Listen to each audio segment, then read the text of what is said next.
Hello there, Benefit Spongers, or just everyone else on Monday. How's it going? I'm alright. I'm really tired. It's really hot, but I'm great. Everything is good. I feel really bad. I feel like I shouldn't be recording this week, so I'm going to keep it really brief because I haven't really put any videos out this week, apart from my, obviously, Dark Souls, which does take a while, to be honest, and Sponge Squad, which finished this week because I'm crap. Apart from that, I did do a really brief skit about the Yogscast stuff and basically the nature of the situation with that. Sorry if that confused some people. Basically, the joke of the video is me saying I wasn't going to make videos anymore because I didn't specifically say I had to, and it was kind of making reference to obviously the fact that the Yogscast have had a recent thing where they've just sort of, what they're saying is true. They've kind of they had a Kickstarter game which they've then gone, actually the game's not coming out, but we're under no obligation to give you the game or anything, which is true. That's entirely true. Like the way that Kickstarter works, you are basically funding the idea of something. If it doesn't actually get made, then you're not actually obliged to make it. You're obliged to do the best you can to ensure that you give people what they have specifically paid for. And, you know, to be fair, with what they're kind of suggesting, they're saying, hey, that game is now not being made, but we're making this other game and you can have that. But it looks like you read up about that other game and that looks a bit shaky as well. It's like, what's that? But really none of this matters. It was about the communication. It was having the brass to, try and paint a game cancellation, a $500,000 project cancellation after 2 years, as being good news. I was introduced as good news, everyone. This is really good that we're cancelling this. And B, just the fact that, you know, just to be so brassy to say we're under no obligation to do anything, but we will do this out of the goodness of our hearts. It's like, that might be true, but fuck me. Like that's an insane way to approach things. That's like, just say sorry. Like all it takes is just going, you know what, sorry, we've kind of messed this up. It's a really, I don't know if that's just those guys being God complex crazy, or if they were just advised by somebody, ill-advised, I'd say, by somebody to kind of approach this with a PR angle of spin. Because that PR spin, that's on the same level in my mind as like kind of conservative PR spin of them saying, it's great that we're closing down libraries, or like, oh, it's really good that schools are being privatized and the NHS is being sold. It's like, what? Why is that great? Like, I don't get it. And it's like, because it is. It's just good. And it's like, is it? I don't know. But I will say actually briefly on last week's video, I briefly kind of mentioned the fact that the stuff to do with the fact that Angry Joe had been very rude to a work colleague of mine in a work colleague environment. He'd just been really unprofessional. And when confronted about being unprofessional, he just basically started saying, I've got this many YouTube subscribers and stuff, and I'm kind of a big deal. And basically kind of played that card of being like, don't you know who I am sort of thing, which I just thought was like really tacky. But yeah, a few people didn't like that. And a few people actually in the comments sort of said, hey, it's inappropriate. You shouldn't be snagging off other YouTubers. Like, don't have a go at other YouTubers.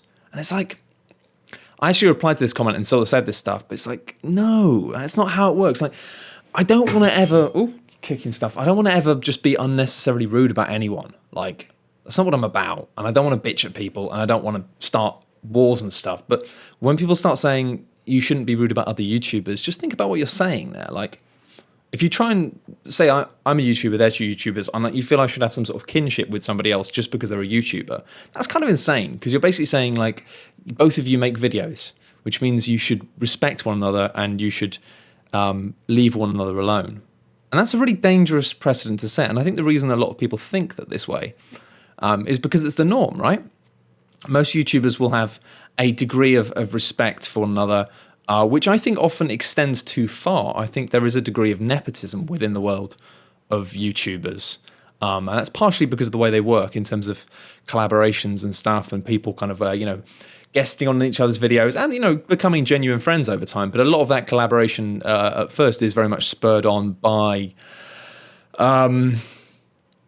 it's very much spurred on by kind of like, it's good. Let's say I've got 50,000 subscribers, you've got 50,000 subscribers. If we do crossover videos and we appear as guests in other videos, we can then kind of cross-pollinate and we'll both get more subscribers. Probably not 100,000 each, but, we'll take a chunk of each other's. We will create that link. And I think because that is generally speaking the way that business is largely done on YouTube, and if you look at especially like Polaris, they have whole shows that specifically merge together, and the idea of, basically kind of leapfrogging, piggybacking each other, looking after each other so everybody grows.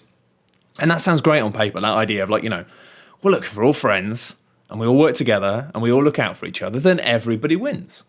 But obviously it gets to a point where you have situations where, because everybody feels that they don't want to damage that, because they're damaging their own way of doing, of increasing their own business and increasing their own brands and stuff, it does feel sometimes that people are a bit too cagey about saying things. I mean, even like Nerdcube's video about the Yogscast stuff was very much he made some really good points, and actually he made a lot of points that I hadn't thought of, but he was still very much like, I'm not having a go at the Yogscast. I'm not having a go at the Yogscast. I'm just having a go. I think this is a bad idea, and it's like, well, mate, you are. I mean, they've called it Yogs Discovery. They've literally branded it with. It's not even just that this is the trend of the way things are happening now. This whole thing about being, the whole system that they're putting in play of being like, well, to offset the way. I'm rambling here, and I've actually talked about this a lot on the recent Daft Souls podcast, but it's like they've branded it, It is them. So I'm not saying like, when people say don't be mean about other YouTubers, I'm not going like, fuck you, I'll say what I like about who I want. I just sort of also think that one of the important things about doing this and doing what I'm doing is the fact that it puts me in a position where I'm not beholden to anyone. And that doesn't mean I should go around being a dick to everyone.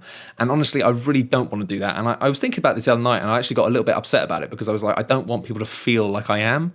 And it's difficult. It's one of the difficult things about working on my own. I haven't got anyone to tap me on the shoulder and say, you know what, dude, you're having a bad day today. You're a bit pissed off, whatever. You didn't sleep well. You maybe had too much sugar. All the sort of things, both environmental and chemical, that can just mess you up any one day. Don't have anyone tap me on the shoulder and say, you're wrong about this, or you've gone too far with this. You need to roll it back. And so there is something I try and keep a control of myself, but sometimes I worry I lose that. And I don't think I have in any meaningful way. And if I do, then I will apologize for it, and you'll know about it. But yeah, it's a funny one with this stuff, because I don't want to feel like I go off on one. I don't want to feel like I'm attacking people needlessly. But at the same time, I feel like the reason why I will occasionally stand up and say these people are behaving badly, these people behave badly, is not because I'm causing trouble, and is not because I'm unnecessarily being like rude about people. It's because other people won't, because of various reasons.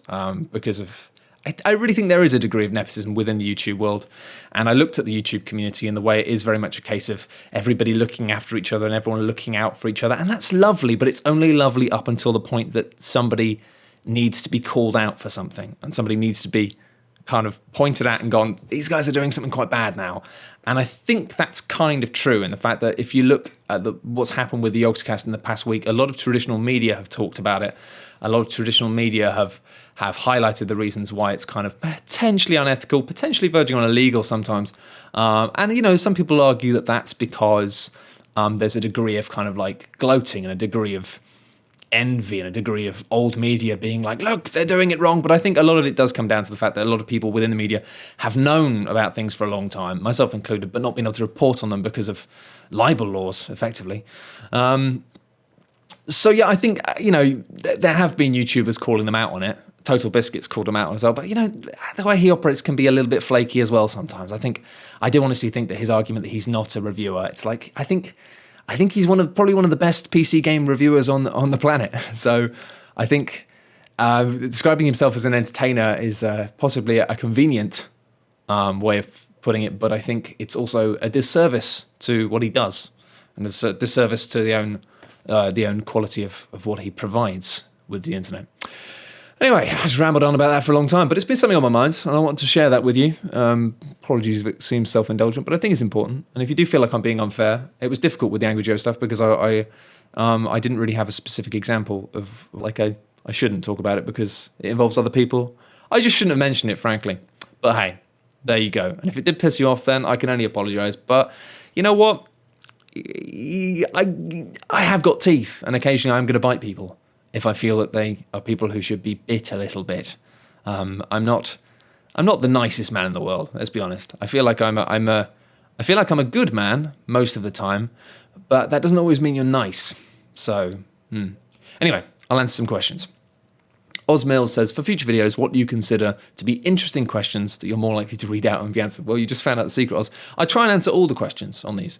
The whole point about doing this Patreon update thing is anyone can watch it, but obviously only people who kind of support me can ask questions. And because of that, I do my best to always answer all the questions.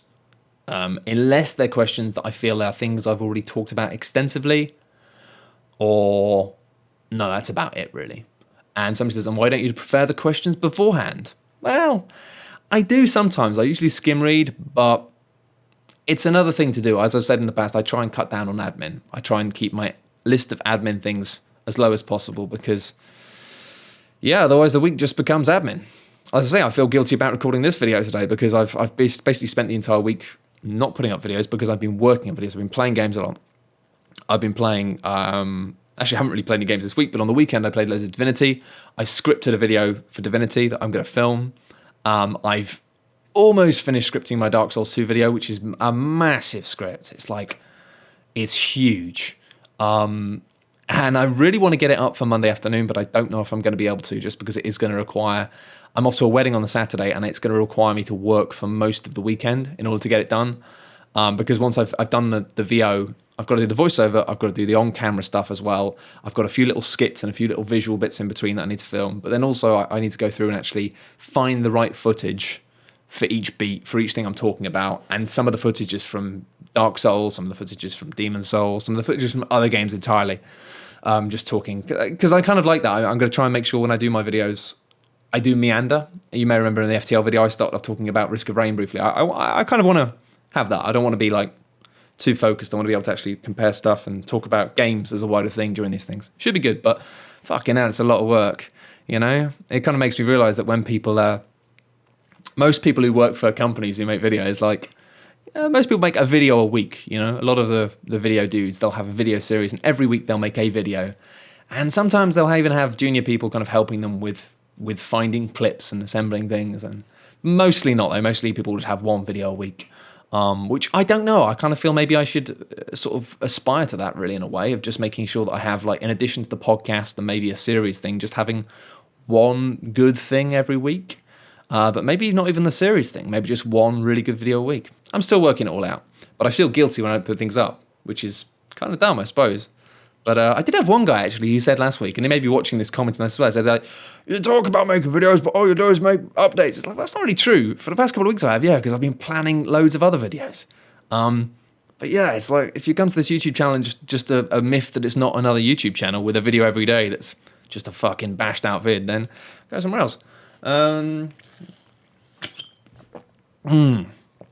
So dehydrated today. George Conway asked, I've answered this already, he said, if all the regular features team had a wrestling match, who would win? The answer's Log. Come on, look at the guy. He's big, he's buff, he's got a beard. Andrew Brooker says, sorry if this is a boring-ass question. And this is kind of a question he would like to aim at Dark Souls, so you've kind of put that in the wrong place, but never mind.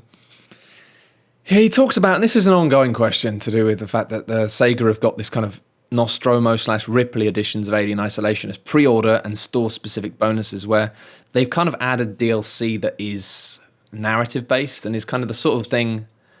It's really difficult, this, right? Because what they've done is they've added specific story-based DLC, some of which that relates back to the original Aliens films, that is DLC pre-order specific, and... You know, it's really tough because the problem is that people are so keen for you to pre-order that now the things they're offering you they have to be good. They've realised that it's not enough to just say, here's a gun. So now they're like, well, what do we... And now it's got to the point where the things they're offering are like, hey, should you be giving that as a pre-order thing? I don't know. It's really tough. The way that the market's changed now in terms of crowdfunding and pre-purchase and alpha and all this stuff, like, I think...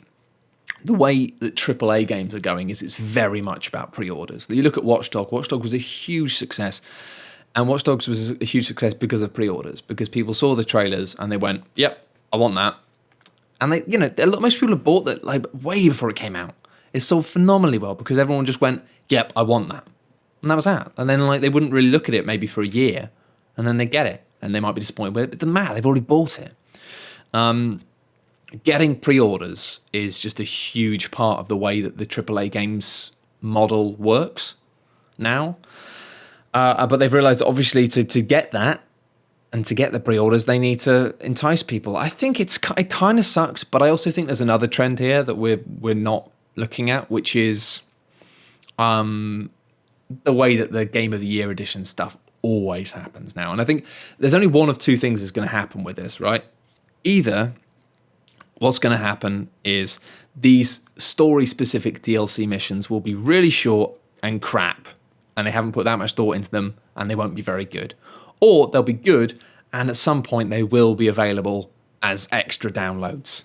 But it's tough. I don't know. I mean, what do you do? I mean, I kind of feel like, as much as I dislike pre-orders, I kind of feel like if you really, really want to play something day one, if you really want to be on that game, playing game day one, then maybe pre-ordering it isn't so bad. Because the thing is, like, if you've made up your mind that much that you really want to play it day one, then chances are the reviews might not even make that much of a difference, right?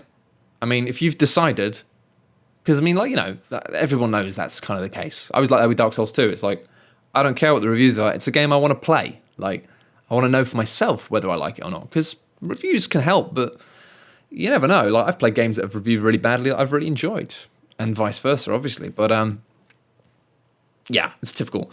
But I mean, I'm kind of tending to gravitate towards now that there are games that I really want straight away, either because I've just decided that, yeah, I want to play that game. No matter how it reviews, I need to know for myself how it plays. And I don't mind pre-ordering those games because it's like, I know in my head, I'm going to buy it on day one no matter what happens. Unless, like, something happens. And the thing about pre-orders is you can cancel them. If something comes out and you're like, oh God, this game is going to be terrible, I can always just cancel it. But otherwise, you know, I'll buy stuff day one if it is looking like it's really good. If I've not seen something and it's, like, apparently amazing, I'll just buy it. But largely what I do now is, the way stuff's going with PS Plus and Steam sales, is I just play stuff later, you know? The quality, the leaps in games sort of slowed down now in terms of, it used to be that you had to get the new games because they were just so technically like more amazing than previous stuff. It was technically exciting, but that has slowed down a lot now, and the leap between PC and next gen has really taken the wind out of the sails on that for me. It's like games now just go, yeah, it looks great, whatever. And so now I'm not in a rush.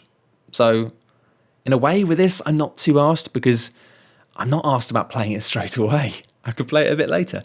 It does suck, though. It does suck. And it's frustrating, but it's I think it's difficult for these guys as well, because retail games are in a really weird spot where you need to get that week one sale. And if something else happens that week and you don't get the sales you need, then you've just lost a huge amount of money.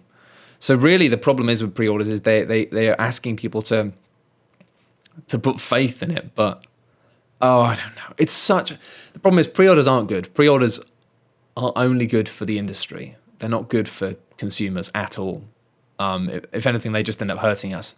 But at the same time, in order for these very, very expensive games to be made, and for all of them to survive, they kind of need a system like that in play to ensure that they are going to sell the amount of games that they need to. But then you come back to the thing of going, well, should you be making a game that costs that much money if you're not sure you're going to get your money back? And the answer to that is no. So it's a back and forth conversation that's just complex and tedious. I mean, it's not saying your question's tedious, but fucking hell, like, I'm so bored of having to talk and think about things like DLC and DLC pre-orders. It's just such boring bullshit that the industry keeps doing, and I just wish they'd fucking stop. Anyway, next question. Llewellyn, now Pudding Griffiths, says, don't quit Dota. No, it's too late. I'm already doing it. I haven't got time. I need to play games. I've got stuff to do. He also says, I've never played a pseudo game before. Been meaning to try Killer 7 for a while, though now. Heard good things about that. Killer 7, when it came out, was fucking amazing. So good. Try and play it now. It's not a good game. It hasn't aged well. It's kind of got a weird kind of an aiming system, which is frankly just very frustrating to use. It doesn't play well. But it was so fascinating and so different. At the time, amazing. But it is one of those ones that's very much of its time. And now, yeah, I tried playing it a few years afterwards, and it was just like, I played for about 2 hours, and I was just like, I can't be arsed with this. It's the sort of game where you really want to keep playing it so you can get the story, but the process of playing it is fucking painful. Same thing with to a degree with Deadly Premonition, but I did stick with Deadly Premonition, even though it was an awful game. It's just horrible to play. And even the funny aspect of not being able to drive faster than 50 miles an hour anywhere and it taking ages, it was like, that didn't ever really stop being funny. But God, it's like, yeah. I mean, it was worth it, and I'm really glad I completed that game because it is really, really good, as much as it's shit. Anyway, question. Question. This is kind of ties into what I was talking about earlier. It says, you have said that you get concerned when you don't upload as much content in a given time, but how much, if at all, do you worry about the reception of your videos when you first upload them? How do you cope with that pressure? Or perhaps you've gotten used to the pressure of creating so many things over the last few years. Well, it's not too bad. I always have a rule in my head that if I think something is really crap, I don't put it online. And despite having that rule, I've never actually had to use it. I think the trick is that generally speaking, I don't actually start filming and making something until I have a structure in my head that I think works. And that's the main trick, basically. I don't, unless I think something is just going to be moderately funny or moderately interesting. And actually the video this week that I did, just sort of like satirizing the whole Yogscast thing, it was a kind of crap video. It was very quickly made. It was done in one take. And it wasn't very good. But I kind of thought it wasn't really a complex joke. It was just a tiny bit of satire based on some news. Some people got annoyed because they didn't get the joke, but it's like, it doesn't matter, you know? It's like, you don't have to enjoy every video I do. And I kind of found it funny. A few people said like, oh, I didn't get the joke. You should have explained the joke or something. You should have had links so you can... It's like, no. I did put a link in eventually so people could do their own research, but it kind of frustrates me when people are like, I don't get this joke. You haven't made it clear enough what this joke is about. It's like, no. Because the thing is, if a joke is really vague, if a joke is really like, it's about trying to please everyone, you know? And I like to think that you can just tell a really good joke, and if only 2 out of 5 people get that joke, but they think it's really funny, then that's good. Like, if you end up having to change your joke so 5 people will think it's amusing, then, you know what? You're Michael McIntyre, I suppose. I don't know. It's a really odd one, but I don't feel any shame for just trying to make jokes that some people think are really funny. And sometimes I feel like if the lengths you have to go to explain a joke, then no. And also, I don't know, it's the way I approach the internet in general and the way I approach information. I get really frustrated when people say, I don't get this. It's like, there are ways you can work it out. It's like one of the least... To be fair, no, sometimes it is difficult. If something is so vague like that, then it involves you basically going and looking through all the news today. So to be fair, that's why I did put a link in there so people could do a bit of their research themselves and find it out. But there's nothing more frustrating. I get this a lot on Twitter when I'm tweeting about something and somebody goes, like, what's going on? What's this about? Why are you angry? Or something? Why are you annoyed? When it's like 3 tweets ago, I specifically said what it is, and it's like, I'm not gonna fucking sit around giving everyone links, you know? I don't know, that's a real bugbear of mine on the internet, is people asking people questions rather than doing research. It's like, it's just not the way to approach life. If something's happening and you want to know what it is, find out. You don't find out by asking people. It's like, that's not how the world works. You're never going to find anything out if you're always asking people. And I'm never going to answer because it's really annoying. Because when you have 10 people every day going, what's going on? It's like, look. I'm not a fucking personal information service. I don't want to sound like a dick, but yeah, it's really annoying. I don't know. There are sometimes I put up videos where I'm really worried about them though. Sometimes I'm like, oh, is this shit? But sometimes the videos I make the least effort on are the ones that people like the most, which is weird. So I try not to worry about it. It's more about I feel bad when I'm not putting out content on a regular basis. But I don't know. There's a weird loop you go through of being like, you get to a point when you haven't put a video up for a little while, you feel like you need to put something up, and then you get hooked with looking at the feedback and stuff, and oh god, it's really hot today. Sorry if I seem like I don't want to, because I had a conversation with somebody about seeming what's it called, like somebody made a good point last week actually about something, saying, oh, you're always moaning about stuff and you're earning all this money, and it's like, well, yeah, the thing is, I don't want to moan about my job, but obviously, like, the thing is, how much money you're earning and how well you're doing doesn't have any reflection on your mood, really. And sometimes you're going to feel tired, and sometimes you're going to feel moody. And I will always endeavour to never complain about my situation. I always remain very, very aware of the fact that I am an incredibly lucky person, which I am. However, like, the other thing about doing this and the other thing about doing this weekly updates, because these aren't really supposed to be like video content, you know, they're not supposed to be deemed to be a video in themselves, if that makes sense. It's supposed to be a kind of behind the scenes of the process of how things get made. And that's why when people ask me questions about that stuff, I go into a lot of detail when I can. People don't tend up to ask me that many questions about it. That was the intention of this video, but people don't tend to actually ask me that many questions about how videos are made. They ask me about how I approach things, what I think of things, and that's fine. And I guess people are interested in that to a degree. But in order for me to remain transparent about the process, and in order for me to remain completely honest about everything in terms of what I'm doing, what I'm thinking, how I feel about things, I do need to be honest. And the moment at which, and this is an interesting thing, when people get to a certain level of success, it becomes suddenly uncouth and unacceptable for them to be unhappy at any stage. Now, you see this a lot with celebrities, and I'm not a celebrity, obviously, but it's kind of interesting that I've started to skirt around that level of perceived success that people go, well, you can't be unhappy. And it's like, unfortunately, like, I can. And it would be very inappropriate for me to sit around going, oh, I'm not earning enough money, or, oh, I'm not enjoying my job, I hate having to make videos. That would be really, really shitty of me. But if I stop actually talking about stuff I'm thinking about, whether it's positive or negative or just introspective, then I'm not being honest anymore. And I think it would be a shame if I got to a point, because the point at which I have to stop actually, sorry, I keep doing this, it's just touching the edge of this guard. Yeah, I've just got to be careful of that, but at the same time, I don't want these update videos to stop being what they are, which is transparency, because I think that's important, as I talk about. And if I start only being like, hey guys, I got some great news this week, oh yeah, and start performing for you in these videos rather than having a conversation and answering questions, it wouldn't be transparent, it wouldn't be honest anymore. So it's just a thin line. It's a difficult one, I appreciate. And I don't want people to think like, oh, for fuck's sake, Lee, cheer up. Because yeah, I do often record these videos at the end of a day when I'm tired. And today it is fucking hot. So yeah, I don't know what I'm asking about there, but yeah, that's a weird one. But hopefully you'll understand that sometimes the process of worrying and thinking about stuff is just an element of transparency. And also, as I said to this guy I was chatting to, I think one of the most brilliant things about this realization, this myth, basically, because the idea that if you get like a few things in your life are seemingly like perfect, then your whole life will be amazing, is a myth, obviously. And people have it like lots of things. Money is an obvious one. Relationships are another one. I think everyone at one point in their life has had this idea that if they could just get this other person to fall in love with them as much as you love them, then the rest of your life would just be amazing. Your whole life would be amazing.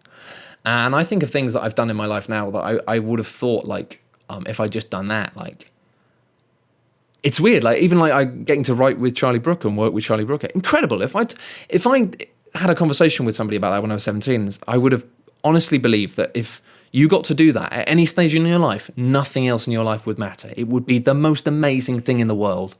And from that point onwards, you would just be happy forever. And you believe that. You really believe that if that happened, you'd just be happy forever. But it's not how the human brain works. And unfortunately, as soon as you've done one thing, you just sort of go, okay, that's that. What's next? And it's like, it's horrible. It never stops. It never stops. But I think this is actually really positive, and I think it's really good to know that. And I realized this probably about 7 years ago when I started working in games, and I was like, I've got a job in games. I've got a job in games. I live in London. This is great. But I wasn't happy. And I was like, but you have to be happy because you've got all these things. Why aren't you happy? And I really just end up in this cycle of bullying myself and beating myself up and not allowing myself to acknowledge the fact that I wasn't happy about my life. And it turned out that job was fucking hellish, and that's why I wasn't happy. I was working like 14-hour days and commuting for 6, and it was just like, it wasn't a good job. But I felt like it should be, and all my friends felt like it should be, and it ends up being this weird cycle. But once you realize that, once you realize that there's no such thing as that, there's no such thing as just being permanently happy, it's kind of great, because it means that whatever you've got in your life now, just embrace it. Like, just be happy. Because you can know that, like, you might think you've got a shit job, you might think you've got a shit life, but, like, unless things are, like, supremely shit for you, unless you are consistently having a really fucking bad time, chances are, you know, you enjoy your life just as much as I do, just as much as anyone does. I think I was probably on a kind of median level, looking across the board, I was probably just as happy with my life when I was working in a kitchen cleaning pots and listening to good music and chatting to my friends and going out to the pub as I am now. It doesn't really ever change. You have your ups and you have your downs and everything is static. And in a way, I kind of think that's kind of life affirming. It's kind of spiriting to me. Just whatever you got, like, it's good. If you're kind of having a nice time sometimes, that's good. Roll with that. Focus on that. Oh, I've gone off on a ramble again. Apologies.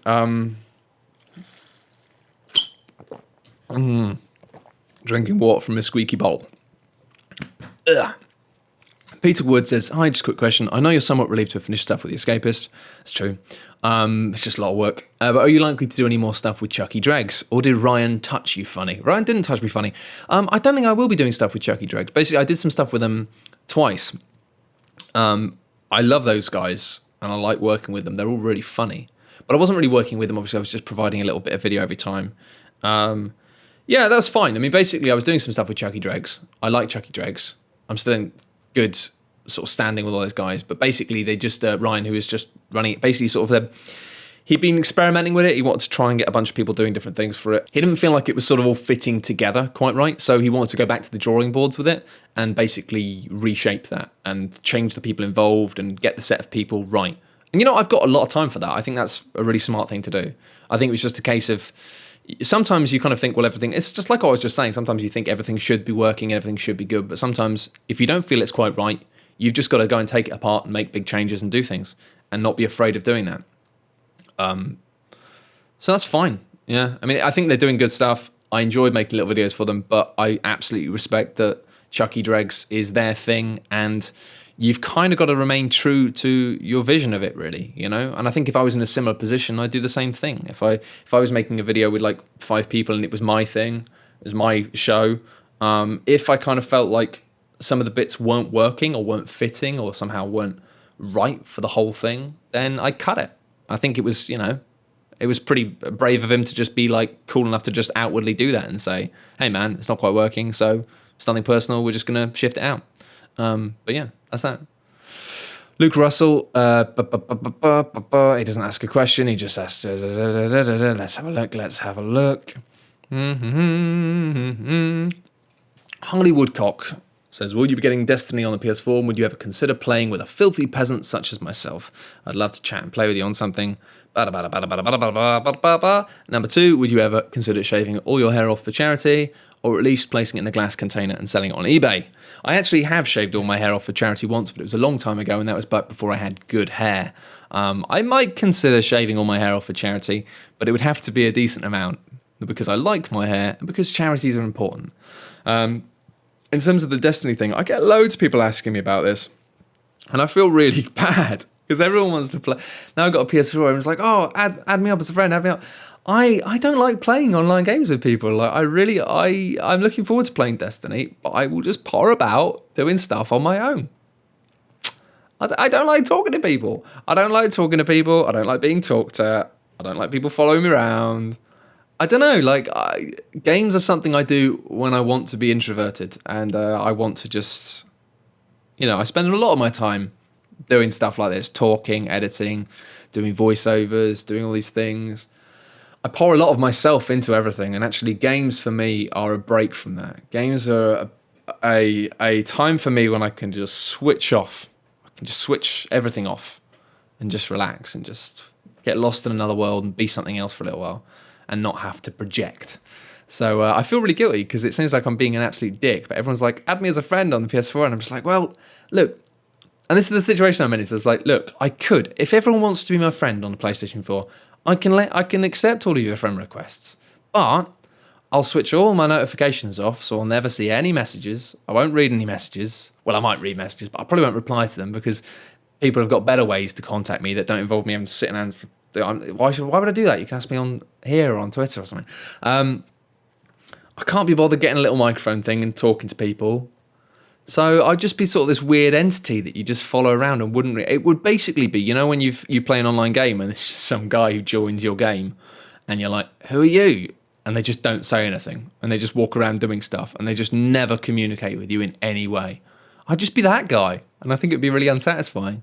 So I kind of prefer to just roam around, doing my own thing, I don't know. It's weird. It's weird. It's also like, I don't know. You get a weird sense. I imagine if I was playing with Destiny, people would try and, I don't know, like, I don't know. I'm really weird about it. I'm really weird about it. There's something about, I kind of like solitude of games. I kind of like going around doing my own thing. And I kind of feel like if I would play Destiny and loads of people were on my friends list and stuff, I just constantly have people trying to play the game with me, which is lovely. But it's like, I don't know. I'd just be like, no, leave me alone. I want to be on my own. I'm a fucking freak, and I can only apologise. But I think it's as literally, actually, we talked about this in Daft Souls, episode 15, which we recorded this week. I'm just of this weird, odd generation where we just, even multiplayer games, just like to play them on our own. Gaming is a different thing for me than maybe it is for people who were maybe just a couple of years younger than me. But for me, it is very much a kind of me time. And I kind of like playing online games on my own because it's like people watching. I like to see stuff going on, but I don't really like to engage in it. I like to just observe. I feel weird playing with other people, especially people I don't know. I'm just an odd man. An odd man. Anyway, I am actually going to... I'll answer one more question, but I'm actually so tired. Maybe I need to eat something. I feel weird. I feel wobbly. I feel like I'm turning into jelly. You ever get that feeling? I was playing a game this week. We're playing, when I met up with Shut Up and Sit Down, we were playing this game about trains, right? A game about trains, yo.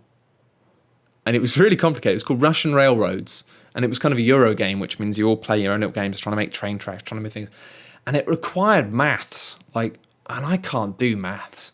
And it was a really hot day. And by the end of it, I was like, I feel lightheaded. I feel weak. I feel like I need to eat something because I forgot that sometimes if you use your brain enough, it's like having done exercise. You're like, I need to go and have a lie down and have some food and a cup of tea, which was insane. I kind of feel like that now. I feel like it's been a pretty full-on day of work and writing and thinking. And that combined with the heat, I feel like a wilting flower. I am a wilting flower. I am a daisy. I'm a pathetic daisy. But I'll answer one more question. Rich Woodward just says he's kind of interested in my video about Dark Souls 2. Good. It will be out soon. It will probably be massive. I'm worried I'm not going to get it edited in time, but I'm trying to set myself a deadline, as I've said. And Oscar Deus says, hi Matt, just one question. How does scripting a video review, e.g. Bioshock Infinite, The Last of Us, etc., differ to writing a long written piece? It doesn't, really. That's the thing. With some of my stuff, I don't script at all, but recently I've tried to start scripting a bit more. The difference is I generally, when I'm making a video, I try and write bullet points so I don't... I try and write bullet points so I just have the beats I know I need to hit, and then I allow myself to kind of freestyle a bit, because that way often allows me to kind of get more character into stuff, and it allows stuff to not feel wooden, because it allows me to just go, and talk about this, and I'll just ramble on, and it'll be funny that way. That's how I kind of do funny stuff generally, is I allow myself... I have seeds of ideas lined up. I know how they connect, and then I just go, okay, that beat, and I'll talk about that for 10 seconds, 30 seconds, and then I'll clip it all together. However, I try and write like that for scripts just with bullet points, but what tends to happen, because I am a writer originally, that's how I started doing this, I start having thoughts that I just start writing, and it ends up becoming like paragraphs, and I write paragraphs, and I chunk stuff as paragraphs, and it flows like that. And I still end up having these things where I get to a point where I'm like, I know what I'm going to say here so much. Like, this is an idea I've thought about so much that I can just go in full capitals. Like, there's a bit with in the Dark Souls 2 script video, which is literally just going, what is it? It just goes like, bonfires, ! Because it's like, I know what I'm going to say there. It's going to be about 30, 40 seconds, maybe a minute or longer, about me saying some stuff about the bonfires. And I know what that flow is. So all I need to do is say, bonfires. But with other stuff, especially when it's thoughts that I'm kind of having as I'm writing it, it does end up flowing out into being a full script that is basically written exactly as I would write a long form article. And I think that's the interesting thing, actually, is the fact that with loads of people really like my Bioshock Infinite video and my Last of Us video, but it's because, they were long form journalism. They were like essays. And I think that's one of the things I think is good about video is if I said to people, hey, read my 7,000 word essay about Bioshock Infinite, people will be like, No. And they might skim read it and stuff, but it's far more challenging to make that into a video that is consistently paced well enough that it continues to entertain. But it's much more rewarding as well. It's a lot of work, but it's very rewarding because you can kind of sit back and go, I tricked these fuckers on the internet into reading a 6,000 word essay when they didn't. You listen to it instead. But yeah, it's kind of an odd one. I was surprised that the videos like The Last of Us were so, and the BioShock Infinite ones were so popular, because it was basically like, hey, in my mind, like saying, hey, come and listen to me talking about a game for like 20 minutes, for like 12, 20 minutes. I think you're crazy. But then I forget that so much video content is long that people aren't put off by this video is like 20 minutes long. Whereas I'd be like, 20 minutes? What? And I'd be like, well, I'll watch it for a minute.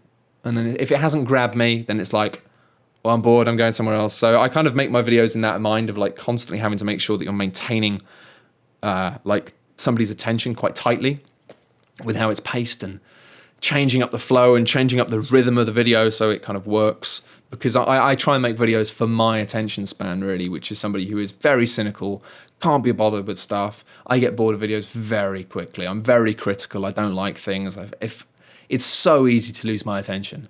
And so I think I try and make stuff with my own attention in mind. I'm thinking, if I wouldn't watch this, it's not happening. But yeah, I think the difference is that I would put them up as scripts, but I can't actually. If I did that, then because they have so many bits where they go from being like really probably well written prose, and because I'm an ex-writer, I still punctuate and capitalize stuff all properly because it's just embedded. But there is that thing, that in addition to that, like in between is just random bits that don't really make any sense. Actually, I'll show you because it might be interesting. I'll fraps it. Fraps. I use Fraps on the PC. It's not a terribly good program, but I like to use it because I'm a boring guy. Oh yeah. Yeah, that's people keep saying Bandicam's better, but Jesus, it just fucks everything up for me. I'll show you this. One sec. Just got to work out. Is there any pornography? No. Just double checking. Not just pornography, It's important, I feel, when capturing live from your desktop, that you don't have anything too potentially incriminating or dodgy going on. But I don't have anything going on here. So what I'm going to do is I'm going to press the button. What's the button? There's the button. End. Okay. So yeah, I'm now showing you this is a script. This is a script for FTL. So you got here, opening joke. I kind of didn't make any marketing on that. It was going to be CGI because I knew it would be. And then the pink stuff is basically me on camera. The unmarked stuff is me doing just VO, sort of. It's not very well marked, actually. That should have been a little skit. But I kind of knew the joke. Because it's just me, I don't have to explain it. I don't have to be too specific with these things because I'm the person who's doing it. The only reason these got marked so well was because obviously I was sending these to Quinn's through the voiceover on the other half, so I kind of needed to show him the whole script so he could get an idea of it. And obviously he did a boss job because he is a boss gentleman who's very, very talented. So yeah, I mean, this is an idea. You can see it's basically written. It's like a weird clash combination between a traditional article but with kind of little script bits in between. But yeah, it's difficult. I try not to write stuff like this. I try not to write everything like that because sometimes I feel like if you script things too much and you follow the script too much, you end up getting a delivery that's quite wooden. And I think it's very easy to go into autopilot and just start reading out scripts. But it's like you're kind of missing something with that if you do that. If you write your own thoughts and your own passionate thoughts, things that you have thought up in your head, things that you believe, if you write those things down, those things are real. But if you start reading them out, they have a tendency to just not sound real because you stop saying what you mean and how you feel, and you start reading words that have been written down on a screen. And at that point, if you're not careful and you're not constantly aware of it and you're not concentrating on what you're doing, you run the risk of reading out the words that you're reading in the exact same way that you would read words that were written by somebody else. And that's, when you put it like that, that's fucking crazy, right? Because like the idea of you reading out something that you believe with the same perceived passion as reading out something that somebody else believes, That's mad, right? But it's something that can happen really easily because it's so easy to go into voiceover mode, and it's so easy to go into just, I'm reading this out. I'll show you what I mean actually, just because it might be interesting. So I'm just going to read this. So I don't even know if this actually, no, it did make it in. So I can say here, the peace-loving Zoltans are particularly fussy about not being evil, which means a lot of new fun stuff is probably off the cards. My favourite addition is the ability to accept surrender terms from an enemy ship, got that wrong, and then blow them to smithereens for scrap metal anyway. Intergalactic cashback. That's me reading a script, right? That's me reading a script. And that wasn't very good. If you go and watch the video, the FTL video, you'll hopefully find that the way I did that was better. And it's because what I'll do is I won't read it live. I'll actually read it and go, okay, fine. And I think because of the flow, I end up actually cutting out the lines about the peace-loving Zoltans.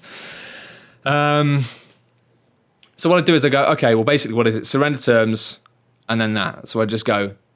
But actually, my favourite thing about the game is the fact that you can accept surrender. You can get them to agree to terms. We're going to give you some rockets. We're going to give you some junk. And then after you've got them to accept surrender, you can blow them up anyway and get all the extra scrap. And obviously, it's a massive difference because I've written down my thoughts, but it's important then.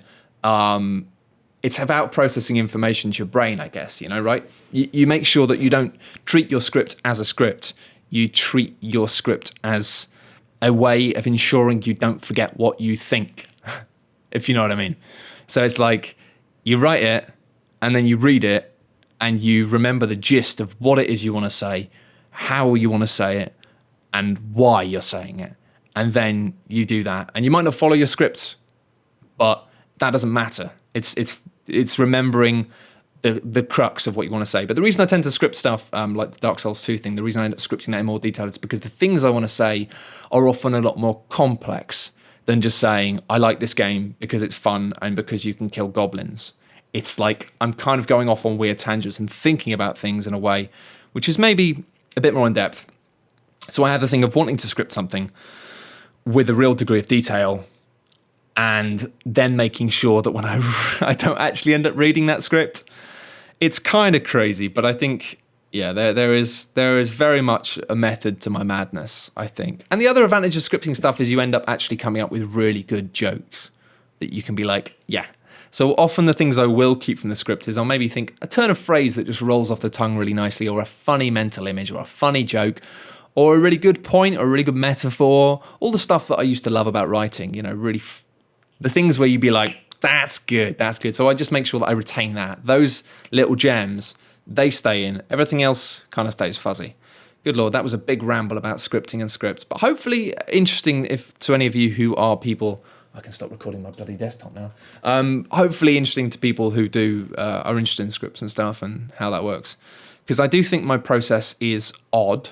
I do think my process is very time-consuming and exhausting, which is why I'm always tired and don't produce that much stuff. But I think it's good. I think it's the best way to do it. I think the results speak for themselves, sweetheart. And on that note, I feel like I'm going to collapse or sweat myself to death. So I'm going to go and have some food and lie down. Thank you very much for watching / listening, and I will see you next week. Bye!